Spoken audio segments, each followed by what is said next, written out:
Chapter 42. Can Experience Teach? In 1959, a traveler in Europe left the cities to visit the countrysides.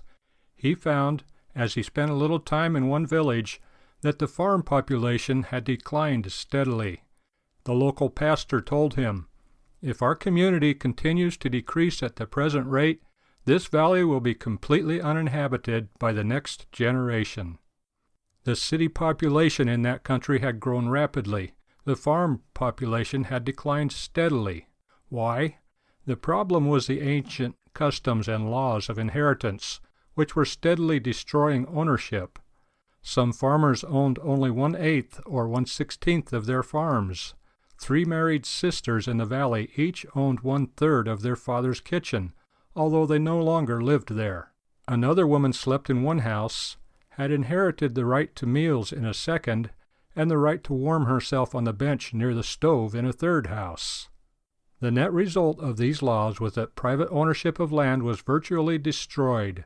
Young men were leaving the valley, and it was destined to be uninhabited. The problem was not the soil. It was as rich as ever. There was no lack of young men who would have enjoyed owning a farm. The problem was simply this: bad customs and laws had made ownership and farming increasingly impossible. The situation was obvious, but men were neither learning nor changing by their experience. In 1914, the historian Guglielmo Ferrero, in Ancient Rome and Modern America, wrote that, quote, "The disease which killed the Roman Empire was in fact excessive urbanization." Unquote. Rome sacrificed the farmer to the city dweller. It made farming less and less successful by more and more controls. The small farmer, the backbone of the Roman people, steadily disappeared, and huge farms owned by politicians took his place. Progressively higher taxes made it easier for the farmer to live on welfare in the city than to try to survive on the farm. But this is an old story, older than Rome and as new as today's tax bills and federal programs. Why is it that men and nations have not learned by past experiences? The answer is that men do not learn by experience. They learn by faith. I have known gamblers who have lost regularly, one who lost $50,000 in a single weekend, but none of them learned by experience. They only returned to lose more. They lacked the faith and the character to profit by experience. Only men of character can be taught by experience, because they are, first of all, taught by faith. Inability to learn. This is our national problem. We are destroying everything that made us great. We are undermining the farmer and pushing him towards ruin. We are pursuing immoral courses as though they were godly ones.